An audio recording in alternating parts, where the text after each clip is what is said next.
In the first semester, when talking about gravity, we had a discussion about force fields and our experience with force fields in cartoons and your superhero shows and everything else. And so a quick Google search shows that a force field is chiefly used in science fiction, an invisible barrier of exerted strength. So, looking at our images, what do you get? You get some Star Wars or Wakanda scenes. You've got the Invisible Girl. You've got these orbs, these spheres that are surrounding. And when something gets close enough, a force is exerted, usually a repulsive force, a force that pushes them away. We've got a good one right here. In addition, the tractor beam. Again, looking to Google, a device with the ability to attract one object from another from a distance.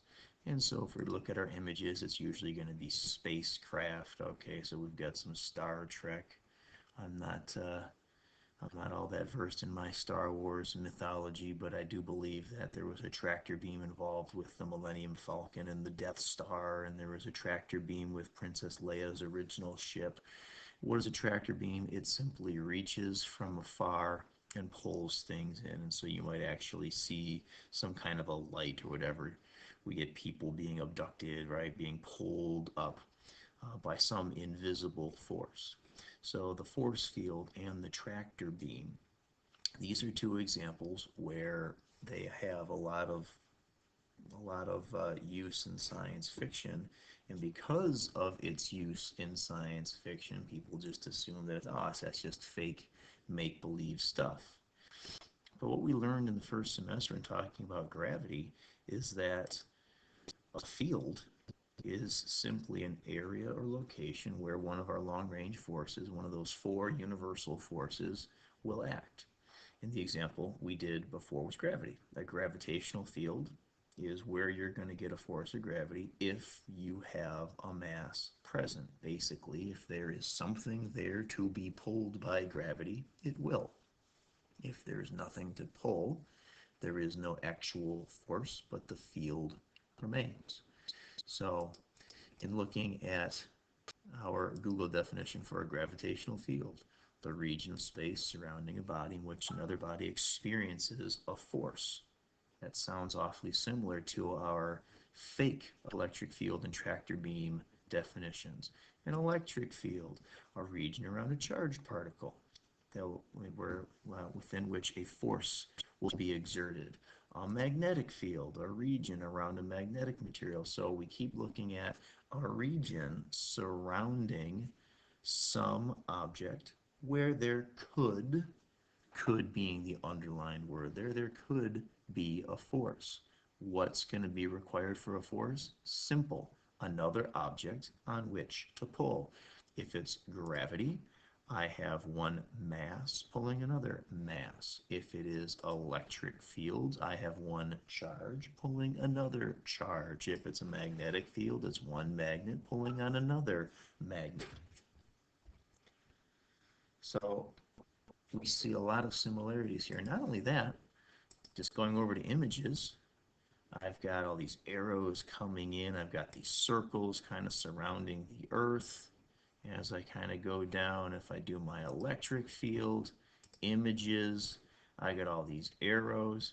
I don't think it takes too much of an argument to show that those arrows and those pictures, magnetic fields, are always the best, just because of the way that they're always expressed, especially when it comes to the Earth. I see a lot of similarities between these arrows showing push, something around the Earth. To me, that looks an awful lot like a force field. Now, a force field usually pushes things away. A tractor beam typically pulls things in. Gravity pulls things in only. We have not found an instance where gravity pushes. Electric fields, we have seen attract and repel. So gravity might be a tractor beam, electric field could be a tractor beam or a force field. And then magnetic fields will be for another day. So I'm bumping back over to our slideshow here.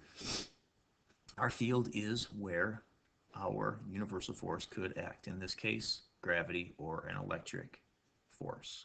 We'll talk about magnetic forces in the future. Our field strength is simply a ratio.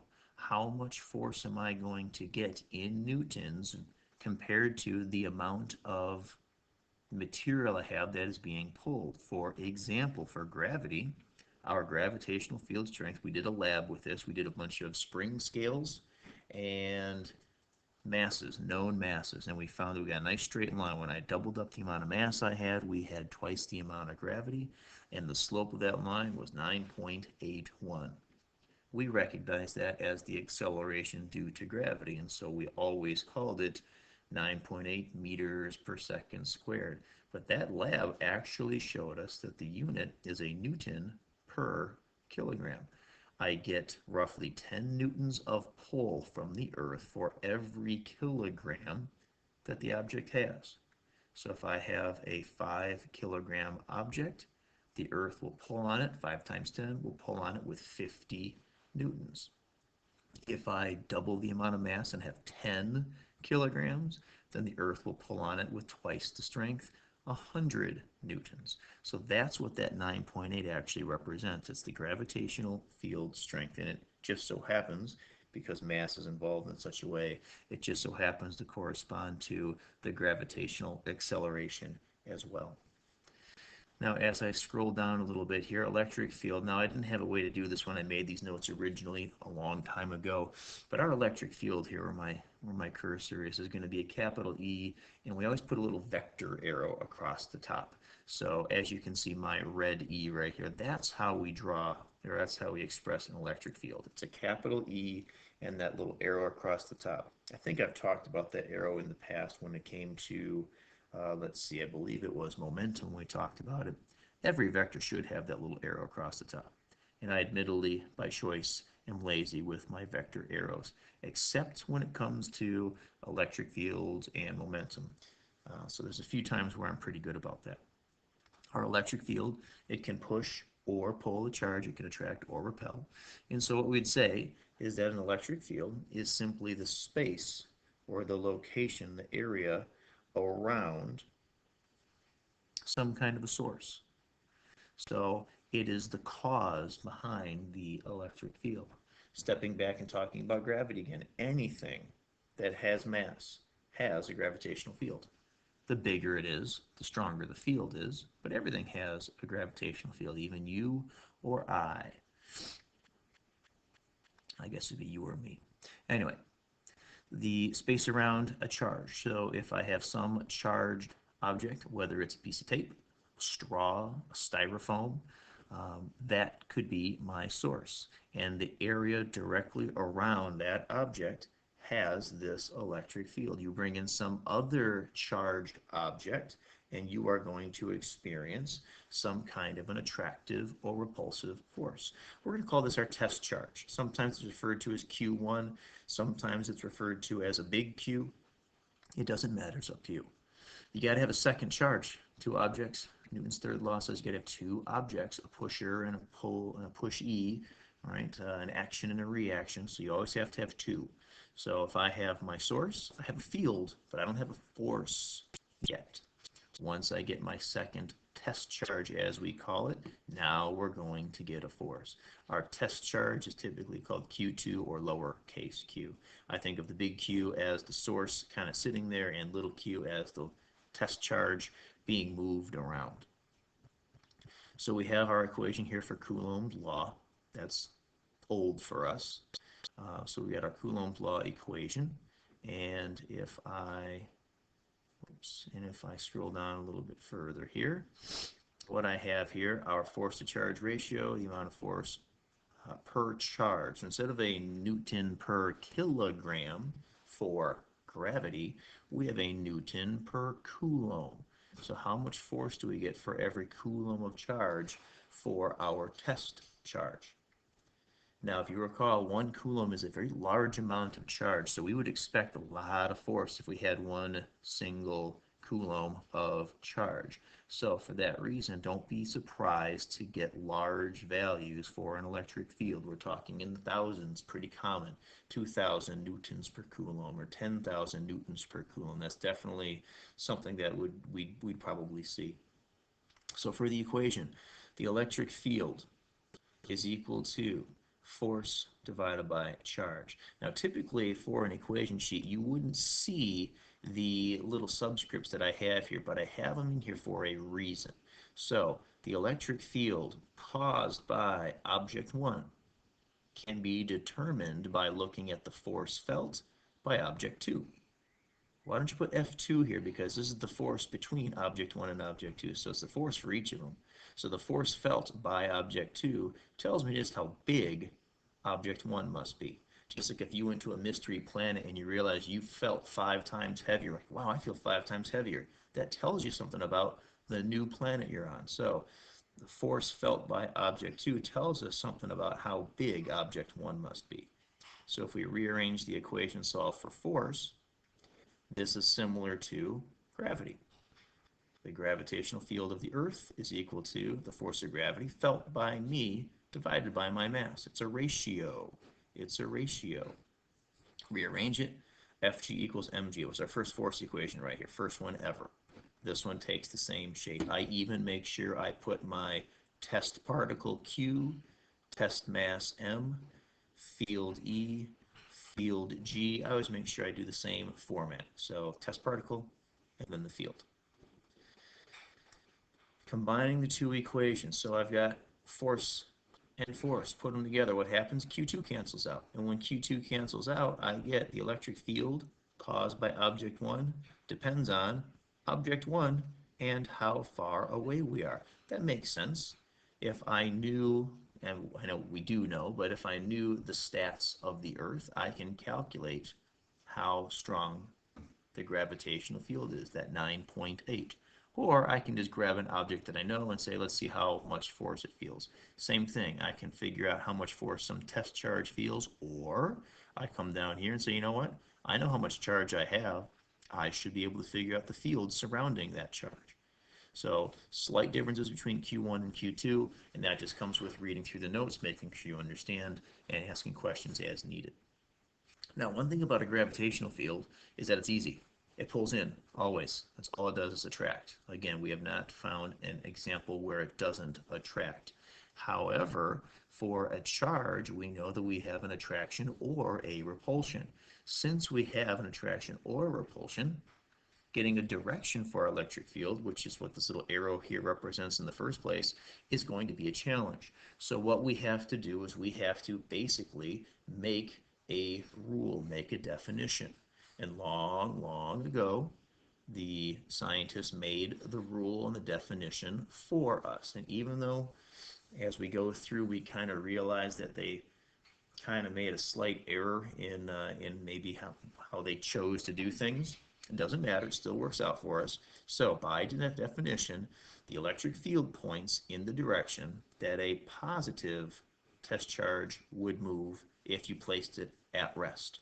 So if I let go of a positive and I watch it move, that's the direction of my field. Think about it, and I'd be doing this in class right now, you know for sure, because I got tennis balls all over the place. If I took a tennis ball, held it up in the air and let it go, where does it move? Straight down to the ground. That's the direction of your gravitational field. Well, if I have a positive and a negative, then we're going to do opposite things. If a positive shoots to the right, then a negative shoots to the left. So we have to decide. And so again, it was decided by scientists long ago, the scientific community 100 years ago, longer than that, and they said, let's say positive. Whichever way positive goes, that's going to be our direction of the electric field. So simple. I just say WWPD. What would a positive do? Now, do I have to have a positive to know what a positive would do? I don't think so. If I gave you a negative and you let it go and it shot upward, can you tell me what would happen if you had a positive? Positive and negative, they're opposites. So if a negative shot upward, a positive would shoot down, and that would be the definition for our direction, down. So I can use any test charge I want, but whatever a positive would do, and however I figure out what a positive would do, doesn't matter. Once I know what a positive would do, there's the direction of my electric field. Now if I go to the next page, remember, electric field is a vector. So at one location, it's got a direction, and it's got a magnitude, which is a fancy word for size. We show it with an arrow. big arrows and small arrows. So if I had something like this, if, for example, let's say that I had a negative, and it's pretty common to look at a negative simply because a negative would attract a positive in, just like gravity attracts things in. So if I were to do something like this, I could look at the region surrounding my charge. If I give this a different color here, way out here, small force, 1 over distance squared. Get a little bit closer, a little bit bigger force, a little bit closer, and I get a bigger force and a bigger force. And so what I find is that when I'm close, I get a big attraction arrow. When I'm far away, I get a small attraction arrow. And what I can do is I can do this for any location. Now, this is going to be very tedious. It's going to take me a very, very long time if I want to get a general idea of what the electric field looks like. Drawing a bunch of vector arrows, it's going to be awful. There's going to be arrows all over the place. You're going to have one running into the next. It's going to be really difficult to see. If I came over here and placed a positive, I'm going to have the same idea, except the positive repels another positive. So I place a positive here, huge repulsive arrows coming out. If I get a little further away, I get a smaller repulsive arrow and a smaller. So for one single location, doing a vector arrow makes perfect sense. What would a positive do? And I can do that. The problem is, what if I just want a general idea? Oh, okay, the electric field is pointing this way and it's getting stronger or it's getting weaker. If that's the case, vector arrows are not the way to do it. So we are going to be introduced to something new. That something new is going to be the electric field line right here at the top, an electric field line. It's going to have an arrowhead on it, but we're not going to call it an arrow. For us, a vector arrow is a perfect straight line. It shows the vector at one location. I can't have one little charge being pulled in two separate directions at the same time. That's going to be moving in only one direction. So one single straight arrow for vectors, which isn't good enough. So in a large region, electric field lines can be used instead of vectors.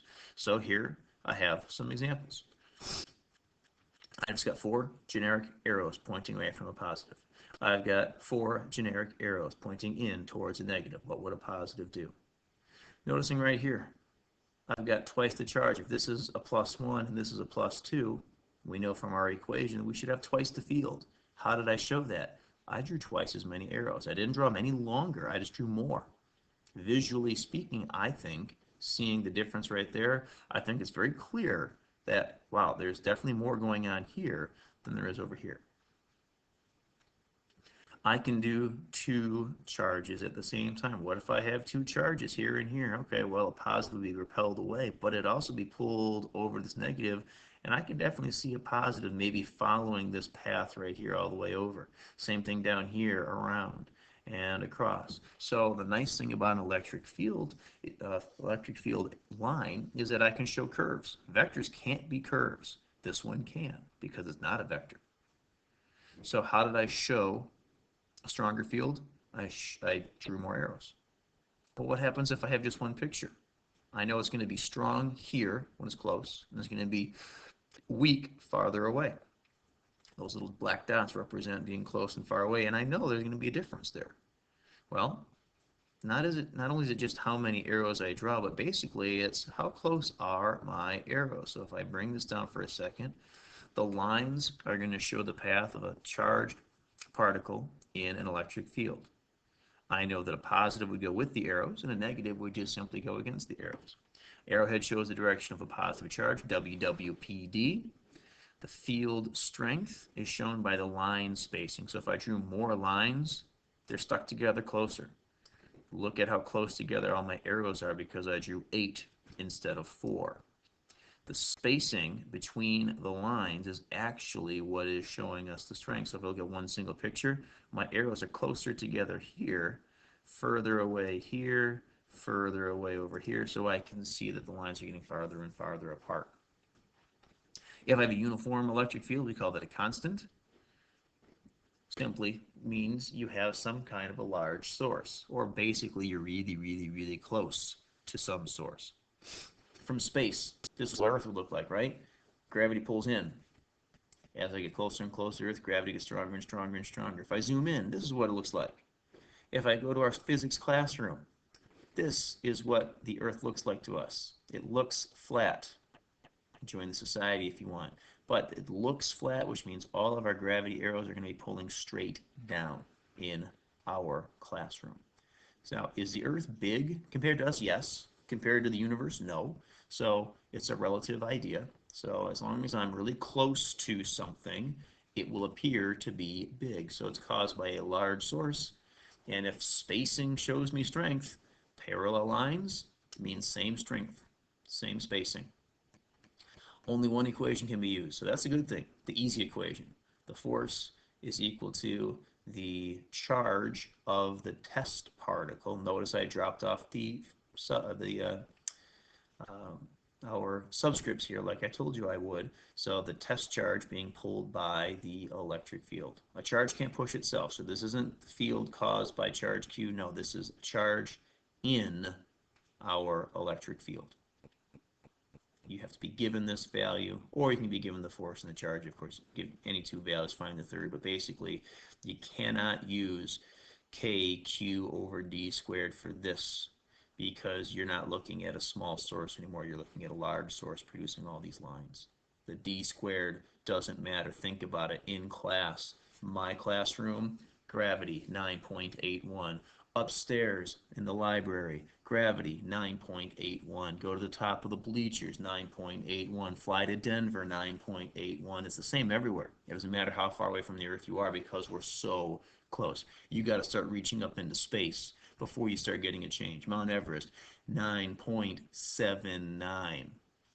Not even noticeable, even though you're at the highest point on Earth. So you have to get really far away so that kq over d squared, where the d squared means you get farther away, it gets weaker, doesn't apply when you're really, really close, which is why here all you have is one single equation to use. So to recap what we've done, we've defined what a field is. We reviewed with our gravitational field quite often. We looked at sources and test charge. We've got Coulomb's law equation. We've got our field equation number 1 and our field equation number 2. This is if I have a test charge. I can watch how something behaves and tell you about the field pushing it, or I can tell you about the charge something has and tell you about the field that would cause. We then looked at electric field lines. There's a number of worksheet examples that I have posted for you where you can go through and look at a lot of examples and try them out with solutions ready to go for you. So after this, we'll start getting into electric potential, but this should be enough to get you through the rest of the chapter here with our field lines, as well as looking at the UT number 13, UT 13 online, which has a lot of Coulomb's law, as well as electric fields. Electric field lines falls under Coulomb's law, so you should be able to finish that one as well. So we will see you next time.